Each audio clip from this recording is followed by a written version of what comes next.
Hello, and this is Nick Kennedy, your gray man, coming to you with part two of an analysis of Iron Man, the original movie, versus the Marvels. For those of you who may not have seen part one of this, what I'm trying to do is I'm trying to, rather than just give a blanket review of the Marvels, which I guess most people have done, and probably better than I would do.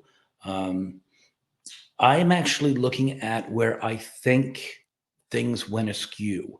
Uh, Iron Man was the movie that launched it while there were, comic book movies before then.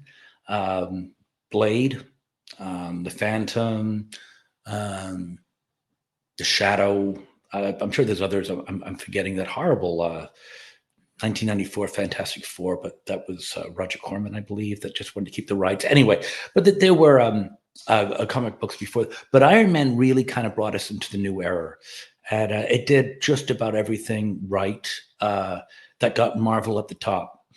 I believe Marvel has lost their way. I'm not the first one to believe that. You can go around the internet and smarter men than me, more charming, certainly, more handsome. I don't know. But the critical drinker, excellent. I've never met the gentleman. I'd like to. Same thing with Gary Spinodrotic. Knows his stuff inside and out. I worked in movie theaters for many years as a projectionist. I'm kind of the frontline guy. Um, I've been in many movie theaters, many movie houses, many projection rooms.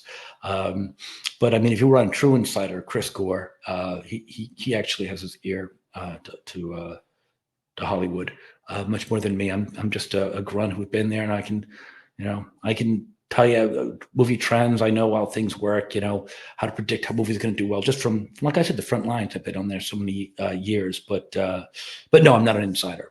I'm kind of giving a layman's point of view on it. So anyway, um, before we begin, I want to say I hope everyone had a great Thanksgiving.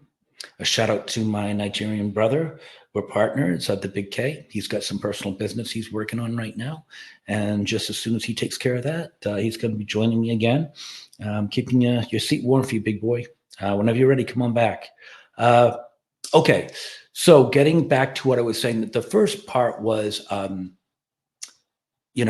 essentially from a purely spectator standpoint.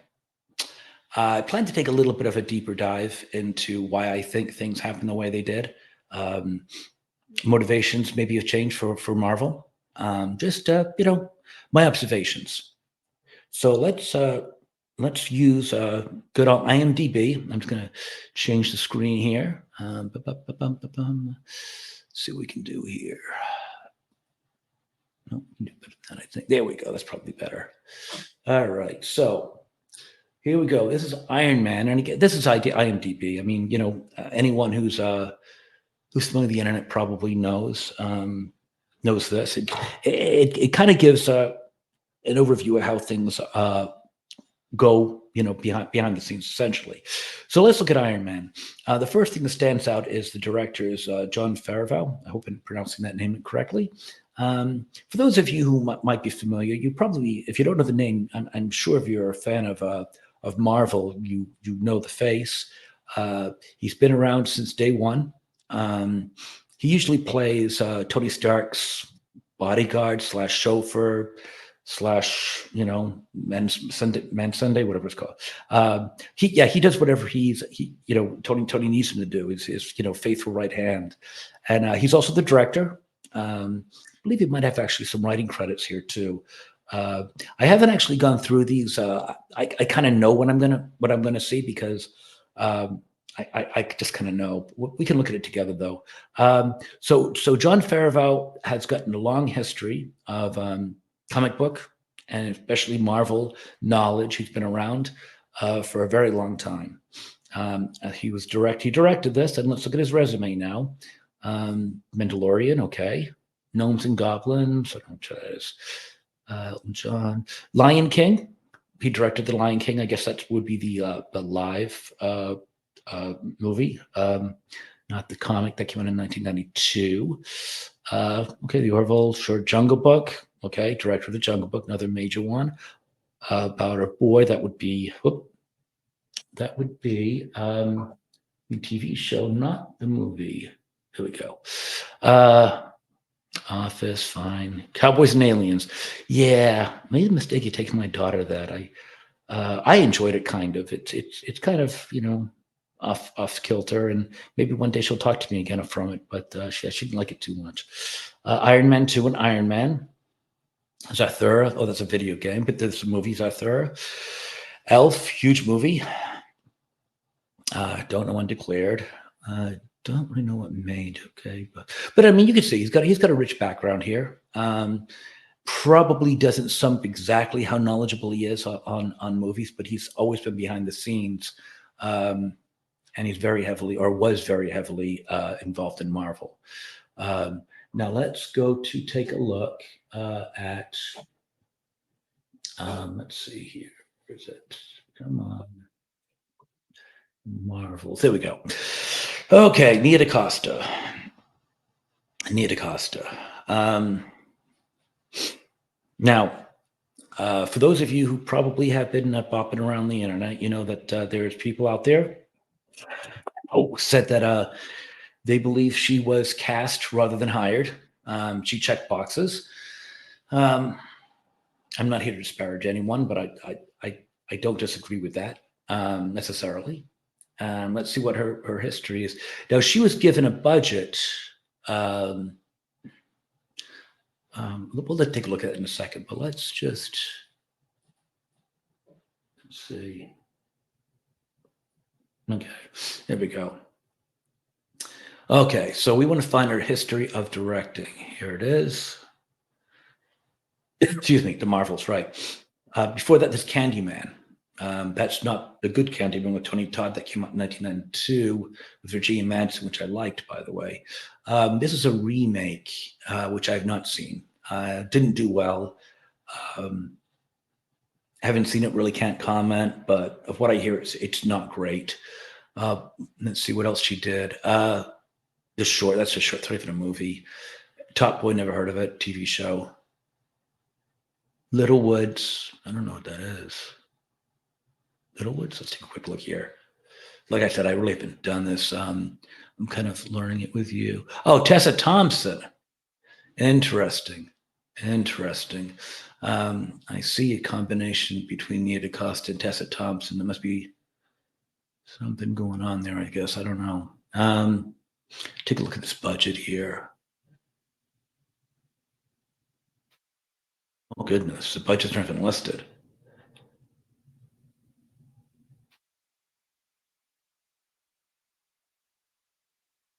Worldwide gross is only $171,000. Wow. Yikes. Okay.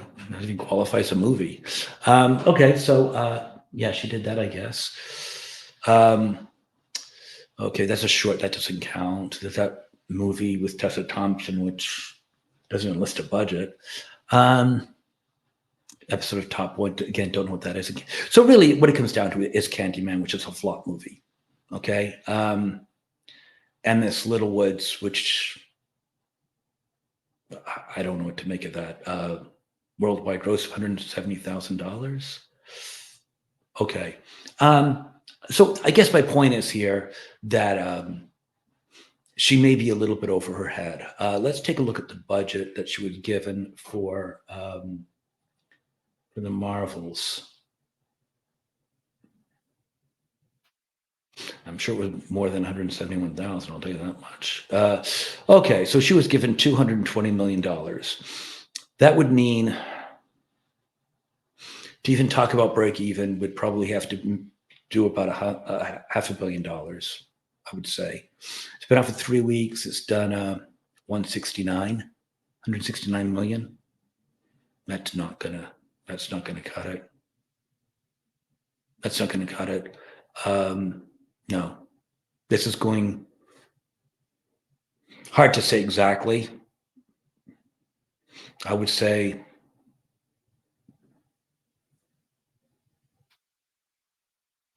maybe 500 million with Distribution and advertisements. I don't know. $300 million, maybe to start. I don't. I have to sit down and know more. I'm just giving a basic, guess right now, but it's a pretty good guess as far as the ballpark. I think we're looking at a loss of $300 million. Okay, now let's go back to Iron Man, and let's look at the writers. Mark Fergus, don't really know the gentleman. Um, Children of Men, I heard was very, very good. The Expanse, by the way, is an outstanding TV show. If you've not seen it, I would see that. And while on the subject, I saw a great movie last night. At times I'm going to throw plugs in, especially when they're movies you can get for free. And I believe I saw it on Freevee or Tubi, but it is subtitled. It's a Brazilian movie. It's about drug trafficking and gangster life. Um, it's called The City of God. And I didn't expect much, and I was blown away. So those of you who are looking for a really intense good movie where you don't have to, pay. You have internet access, and you don't mind subtitles. I don't mind subtitles at all. You forget about them after a couple of minutes. But really compelling movie. Highly recommend it. All right, back to the show here. Cowboys and Aliens. Yep, we talked about that. Iron Man, Children of God. This guy's actually written quite a bit. These are real movies. So and he's like what one third of the team. And then also we got this other guy, Hank, here. Let's take a look at Hank. A lot of times these writers work as a team. I wouldn't be surprised if they worked on other movies. Yeah, Children of Men, right? The Expanse. Yeah, this is a team of writers, very experienced team of writers. Yeah, and let's do the third one. See if he's got anything different on his resume. Men in Black. Okay, Transformers. Punisher. Okay, these guys, these are real writers. I mean, they've done a lot. They know what they're doing. Um, and now let's take a look at the Marvels. For the writers, now Nia DaCosta also helped write it. What has she written? Candyman, sure. A podcast. That's that movie that I still can't believe that worldwide, $170,000. Wow. I don't even know what to say about that. And these are shorts. I don't even know what those are. So really, Candyman. She had that's her resume for. I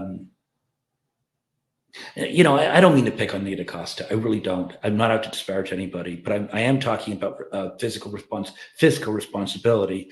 You got $220 million and a franchise that's in desperate need of a win, and they are. And you give $220 million to a director who really doesn't have much of a resume. It's hard to argue she wasn't cast.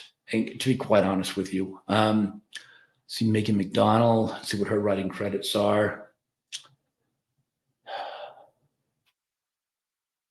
WandaVision.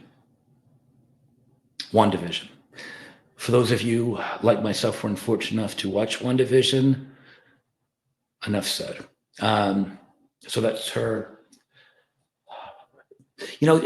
Again, Marvel really needed a win, and they got a $220 million budget, and they gave it to inexperienced people. Let's see, writer. There we go, writer. Marvel's We Crashed. I never heard of it. Miniseries, and Loki.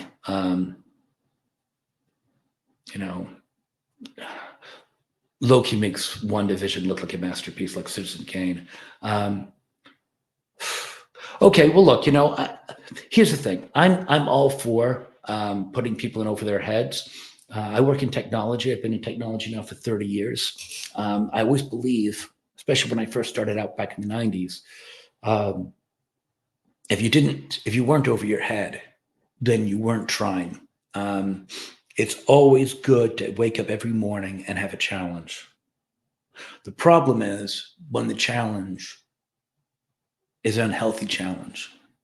When it consumes you, when it eats you up, when it makes you lose your confidence, when it makes people lose their confidence in you, it's damaging. Um, and the thing is, they did desperately need a win with the Marvels. It went through numerous rewrites that I know. Um, and um, I got to tell you, there's no doubt in my mind there's board meetings where they're sitting around now wondering how to spin this thing. It's going to be a monumental failure. And the thing that really bothers me is I think Nia DaCosta is going to pay the price. And I don't think that's fair. For all I know, this woman could be the next Steven Spielberg. She wasn't ready for this. Not to say for a fact that I know that she ever will be ready. But when you get somebody and you overwhelm them, you cause a lot of time, you cause damage. And sometimes, you know, irretrievable damage to their ego, to their confidence. And even if it's not them, the people around them, they don't believe in them anymore. This was not a good move to give it to Nia. Maybe there should have been a better opportunity for someone who really just has one movie which failed under her belt. And I don't really see much writing credit from any of these writers. I'd be very curious to find out if any of them ever picked up a comic book. My bet is they probably would say no. So I guess the thing that really confuses me the most is if you look now at the two of the biggest movies Marvel has ever done, which is the Infinity Wars and Endgame. The Russo brothers did that. John Favreau usually did the Iron Man. I don't know for a fact. You can probably check, and I think you'll pretty much find that I'm accurate here, just off the top of my head. Sam Raimi, Spider-Man, all money makers. What I don't quite understand is why, arguably, the biggest win of Marvel was their Infinity War, and Endgame movies. That was it. They were on the mountaintop. If you look at the credits after those movies, the Russo brothers aren't around anywhere. I don't think John Favreau is. Don't believe Sam Raimi is. Why? Why change? See, that's the thing is when something works, don't fix it. I know that Disney is trying to push their agenda and their message. And whether they're right or wrong, I'm going to try to stay away from, being political on my podcasts.